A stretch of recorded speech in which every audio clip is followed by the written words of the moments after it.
Hello everyone, আজকে আমি রান্না করলাম কোরাল মাছের শুটকি ভুনা। তো এর জন্য আমি ছোট পিস করে সিদ্ধ করে নিচ্ছি, আর এর মধ্যে দিয়ে দিলাম লেবু, কারণ শুটকির যে একটা স্মেল থাকে সেটা যেন কম আসে এর জন্য। তো এইভাবে আমি পরিষ্কার করে ধুয়ে নিলাম। এই তো এখন আমি তেল আর হলুদ দিয়ে ভেজে নামিয়ে রাখছি।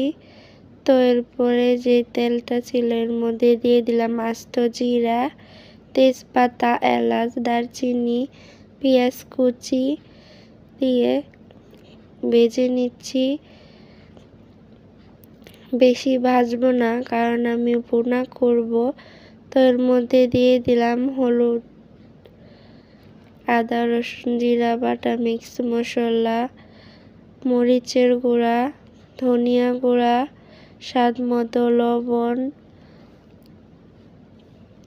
দিয়ে মিশিয়ে কিছুক্ষণের জন্য কষিয়ে নিব।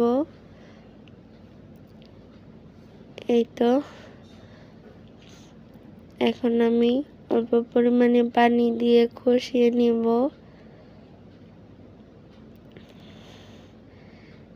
এই তো এইভাবে যখন উপরে তেল ভেসে উঠবে তখন আমি ভেজে রাখা শুটকিগুলো দিয়ে কিছুক্ষণ জাল করে নিব, সিদ্ধ হওয়ার আগ পর্যন্ত, যেন ভেতরে মশলাটা ভালো করে ঢুকে।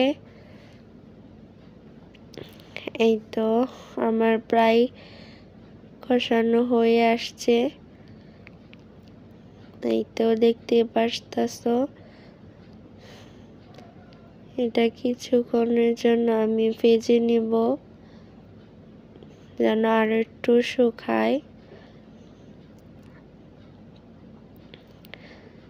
তো তোমাদের কাছে কিরকম লাগলো কমেন্টে জানাবা। আর তোমরা কারা কারা খেয়েছো, কারা কারা খাওনি সবাই জানাবা। তো সবাই ভালো থাকবা, টাটা এন্ড টেক কেয়ার, আল্লাহ হাফিজ।